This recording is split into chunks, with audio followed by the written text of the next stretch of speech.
On the 20th of June 2024, the Health Freedom Defence Fund published the article Exploding the Spanish Flu Myth. This is the video version of the essay, and in the description you will find my other Health Freedom Defence Fund videos. You can find out ways to support their work by going to healthfreedomdefence.org.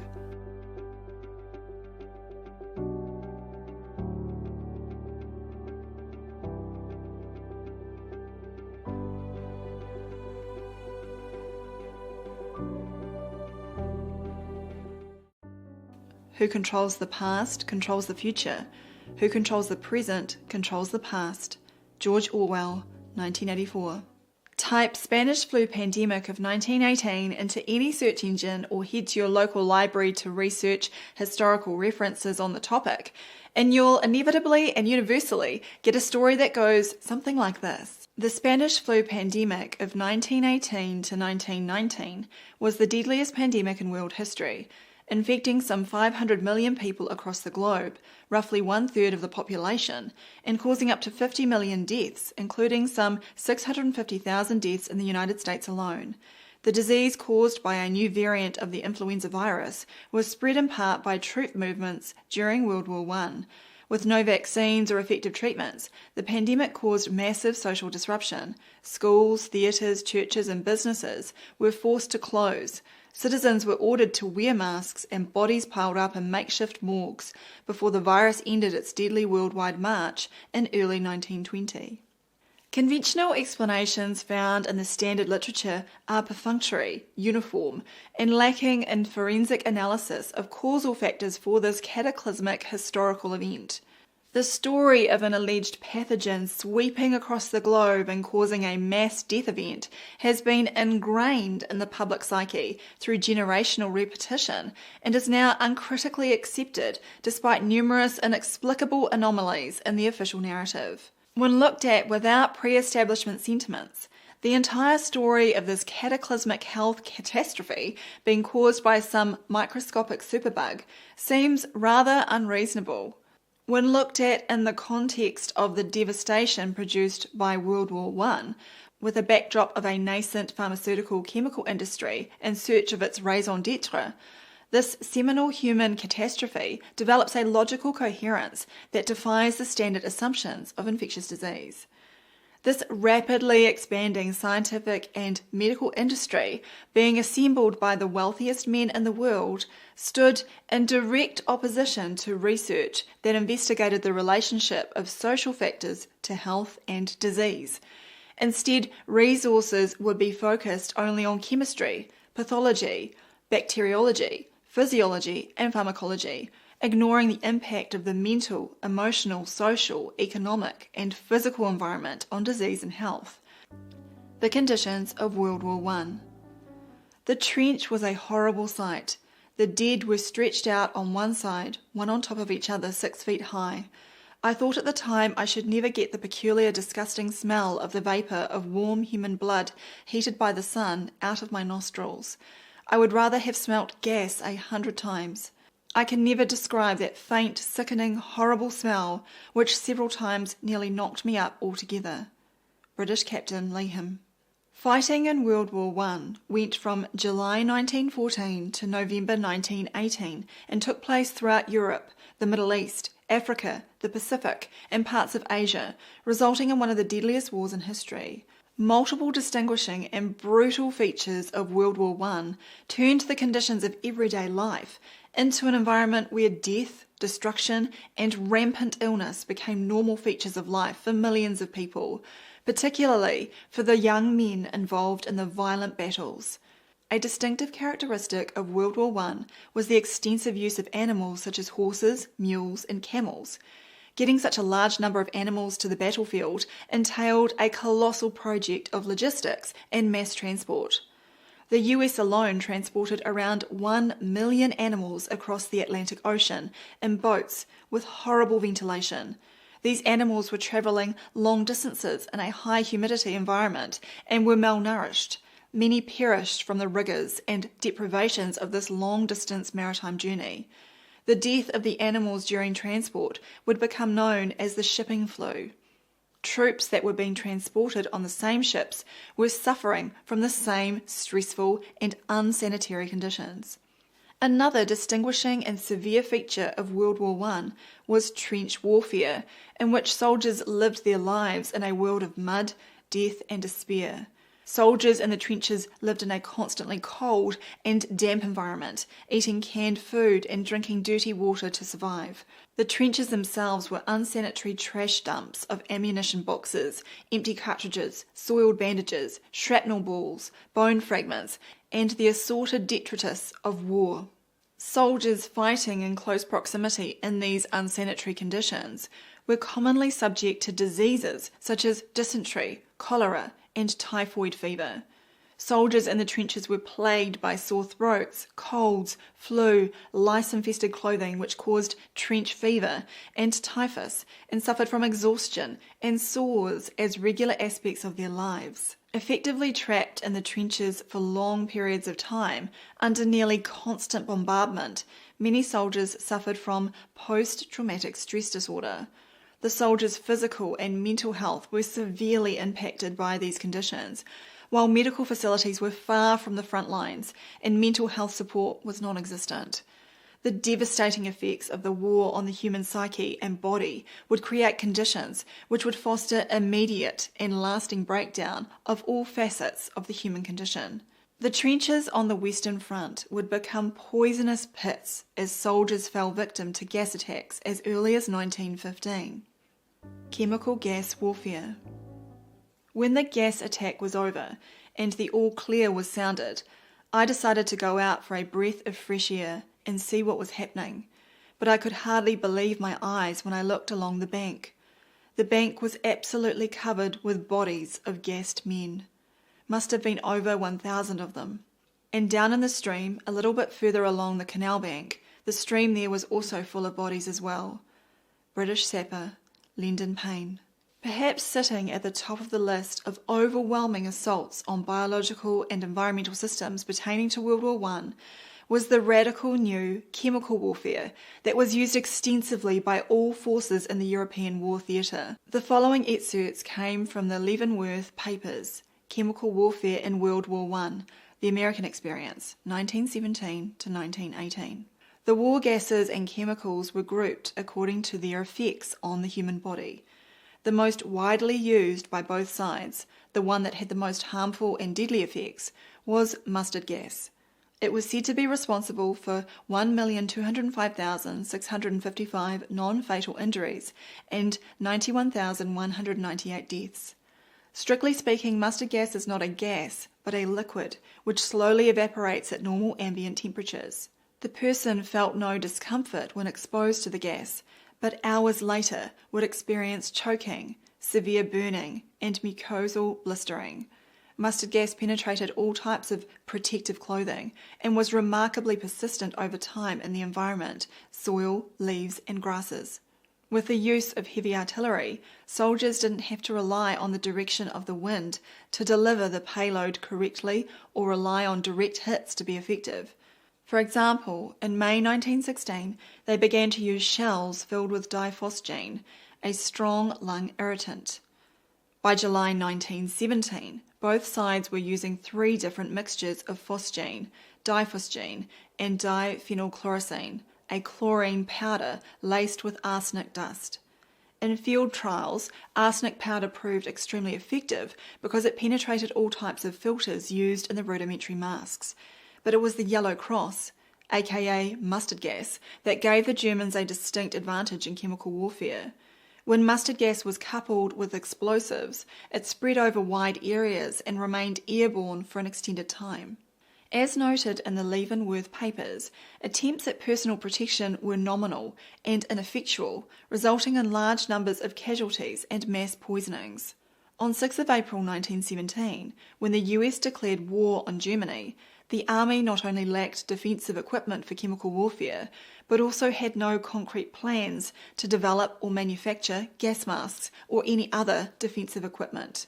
While impossible to accurately assess the total amount of poison gases and toxic chemicals that were used in World War I, much of the European continent was bombarded and saturated for 3 years with heavy doses of these toxic and persistent compounds. A strange blue flu.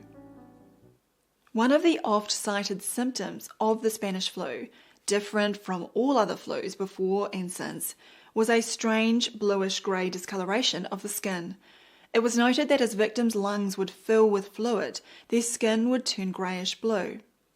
When cadavers were examined and the cause of death registered, victims who died suddenly and had a bluish-purple discoloration to their lips or skin were automatically registered as having died from the Spanish flu. Another unique feature of this flu's clinical profile was how the victims could die within hours or days of developing symptoms, their lungs filling with fluid, causing them to suffocate. While these extraordinary symptoms don't fit the classical profile of the flu, they do fit descriptions of chemical warfare during World War I. Witness accounts of chemical attacks describe French soldiers stumbling off the battlefield, blinded, coughing, chests heaving, faces an ugly purple colour, lips speechless with agony. Another report by a British soldier described survivors of a poison gas attack. Complexion here was an ashed bluish grey, the expression most anxious and distressed, with the eyeballs staring and the lids half closed. Respiration was extremely laboured and noisy, with frequent efforts to expel copious amounts of tenacious yellowish-green frothy fluid which threatened to drown them, and through which they inhaled and exhaled air into and out of their lungs with a gurgling noise. An unusual flu that kills the young and strong and spares the old. The illness traditionally designated as the flu has historically been noted to place certain groups at higher risk of developing serious complications if afflicted. At the top of this list, as it is with most illnesses, are older adults. Oddly, this was not the case with the Spanish flu. Unique to epidemiological history, the Spanish flu was said to have a, quote, unprecedented age-specific mortality pattern in which young adults were at extraordinarily high risk of dying, a feature not observed in influenza outbreaks before or since. The mortality profile of the 1918 epidemic was exceptional in many ways. The age-specific mortality pattern for this flu was radically different from the traditional U-shaped patterns, meaning high mortality in the very young and the very old, and low mortality in the in-between age groups, as seen in all previous influenza outbreaks. Instead, the Spanish flu produced a peculiar W-shaped mortality age profile, meaning that the age groups 15 to 24, 25 to 34, and 35 to 44 experienced the highest rates of mortality. Also of note is that the male death rates for influenza in 1918 far exceeded the female death rates among adults. This depicted an unprecedented age-specific mortality pattern in which young adult males were at extraordinarily high risk of dying, a feature not observed in influenza outbreaks before or since. The young males who were mostly severely impacted by this ostensible illness were by and large precisely those who were involved in World War I combat. Explanations for these uncanny deviations from medical history were perfunctory, insufficiently explained, and usually came with qualifiers such as elders may have acquired immunity from exposure to a previous flu outbreak, or the less than predicted mortality in the elderly conceivably could be attributed to 19th century exposure either to then prevalent influenza A viruses containing H1 or N1 surface proteins. Another stab at explaining away this mortality mystery suggested the disproportionate increase in frequency of secondary bacterial pneumonias in healthy young adults might be an additional manifestation of viral virulence associated with differential host immune responses. In 2008, researchers at the National Institutes of Health concluded that bacterial pneumonia was the killer in 92% of the autopsies of those who died of so-called Spanish flu between 1918 and 1919. Their research looked at 8,398 autopsies from 15 countries. Virtually all of the lung tissue examination showed, quote, compelling histologic evidence of severe acute bacterial pneumonia, either as the predominant pathology or in conjunction with underlying pathologic features now believed to be associated with influenza virus infection, including damage to the bronchial epithelium. Ignored in this profusion of conjecture, research and speculation were the concrete realities of the mass amounts of toxins, stressors, and non-stop biological assaults being confronted on a daily basis by the group most heavily afflicted by this mysterious flu. No matter how obvious it was that the victims of this alleged disease were under the most violent of assaults in multiple ways, officialdom only allowed for, quote, the pathogen to be considered as the explanation for these illnesses and deaths. The military vaccine campaign. As everyone knows, the world has never witnessed such an orgy of vaccination and inoculation of every description as was inflicted by army camp doctors upon the soldiers of the First World War. Annie Riley Hale, The Medical Voodoo. Between January 21st and June 4th of 1918, Dr. Frederick Gates reported an experiment in which soldiers located at Fort Riley in Kansas were given 3 doses of a bacterial meningitis vaccine. Fort Riley was a massive complex which housed 26,000 men, a place where soldiers complained of bone-chilling winters, sweltering summers, and blinding dust storms. Living alongside the soldiers were thousands of horses and mules that produced 9 tons of manure each month. The method of manure disposal was to burn it, sending the burning manure into the driving wind. Fort Riley is considered by, quote, official sources as the most likely site of the origin of the historic influenza pandemic of 1918, later called the Spanish flu. The experimental vaccines given to the soldiers were dosages of a vaccine serum derived from horses.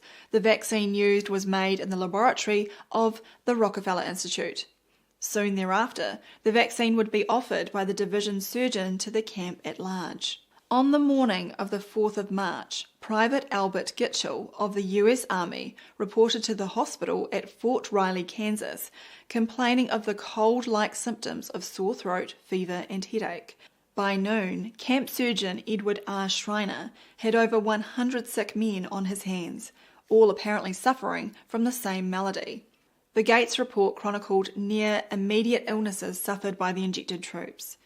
Careful inquiry in individual cases often elicited the information that men who complained of the effects of vaccination were suffering from mild coryza, bronchitis, etc. at the time of injection.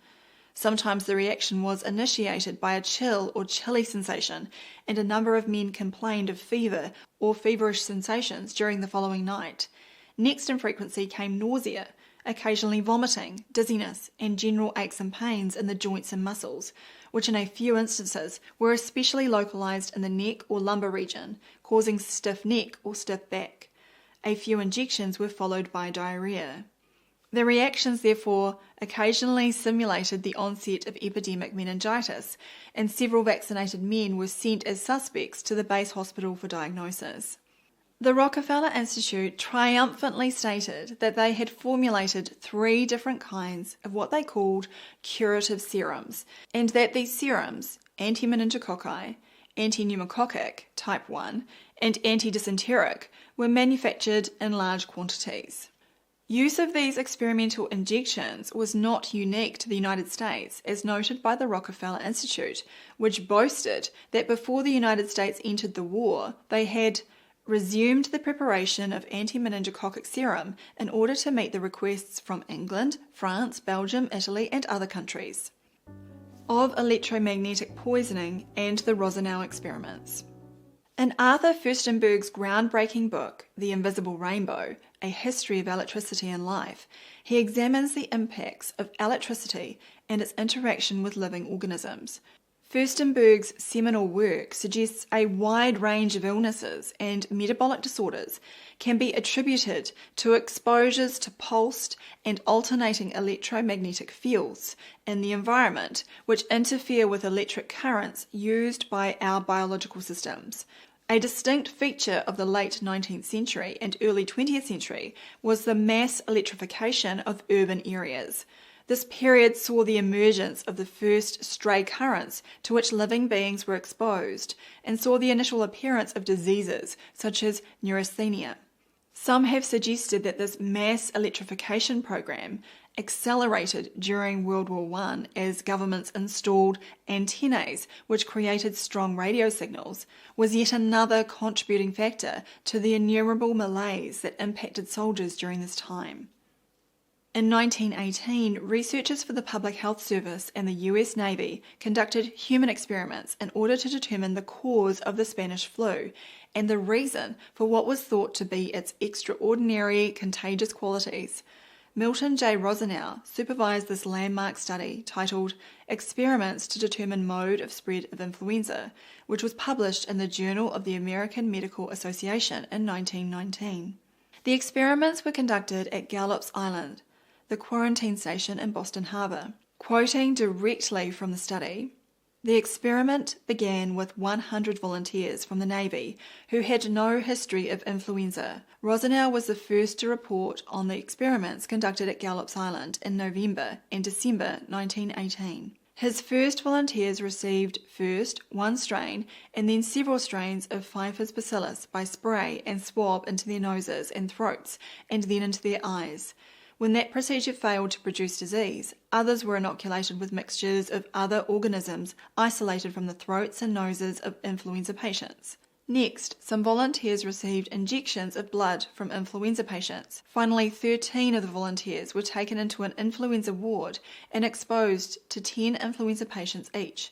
Each volunteer was to shake hands with each patient, to talk with him at close range, and to permit him to cough directly into his face. None of the volunteers in these experiments developed influenza.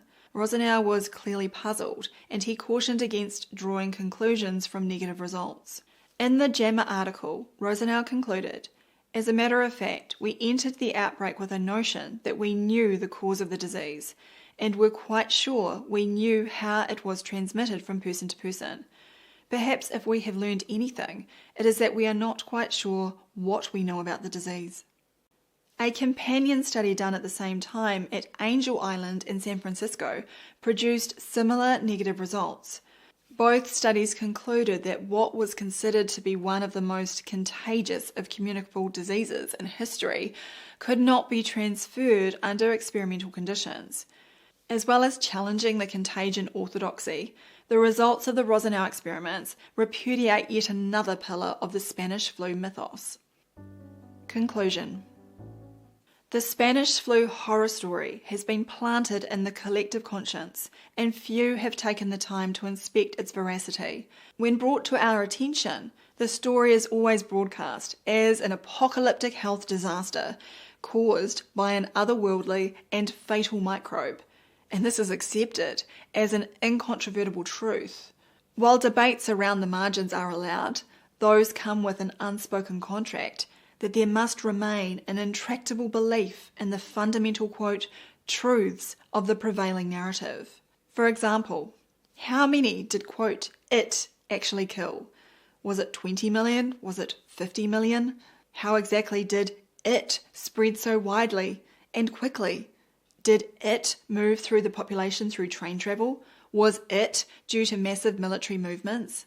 What was so unique and deadly about this pathogen? Was it enhanced with novel deadly features? Was the antigenic composition particularly virulent? These types of questions are allowed, and circa 2024, all too familiar. So, if not a unique pathogen that spread like wildfire across the globe, what did kill all those people? A look at history books and statistics shows that epidemics always developed where human biological systems had been weakened, primarily due to lack of food and water, poor sanitary conditions, toxic overload, and immense social stressors. This description defines the world of 1918 and the social conditions of the Great War. Deconstructing these social conditions leads to a fistful of profound questions surrounding the established history of the Spanish flu. How was it that this flu, and only this flu, ambushed young healthy adults and not young children and older adults with weaker systems? How was it that this flu, and only this flu, turned people's faces blue, their lips purple, and caused people to collapse within a matter of hours, and even dying the same day? Is it such a stretch to believe that thousands of tons of war chemicals, including chlorine gas, phosgene, mustard gas, and 30-odd other chemicals released into the environment during 3 years of daily explosions, would create the conditions that would lead to biological breakdown and mass fatalities in both the short and long term? What about the training for chemical warfare and exposure to these chemicals, and what type of harm these men incurred as a result of this exposure, even before landing on the battlefield? Is it really a controversial belief that thousands of tons of explosives used to send millions of pounds of toxic liquids and poisonous gases into the air across an entire continent would create an environment that would create mass casualties? Is it revisionist history to ask basic questions about how often the soldiers were able to bathe and change clothes in order to get the toxic residues off their bodies? Is it apocryphal to point out that chemical residues remain in the lungs and in the environment for prolonged periods and will inevitably cause lethal outcomes? Wouldn't it be logical to consider maritime transportation issues for soldiers, animals, and goods during World War I? Where soldiers were crammed together on ships with lots of horses and mules in very humid conditions, horrendous sanitary conditions, onerous nutritional deficiencies, limited hygienic repositories for human and animal waste.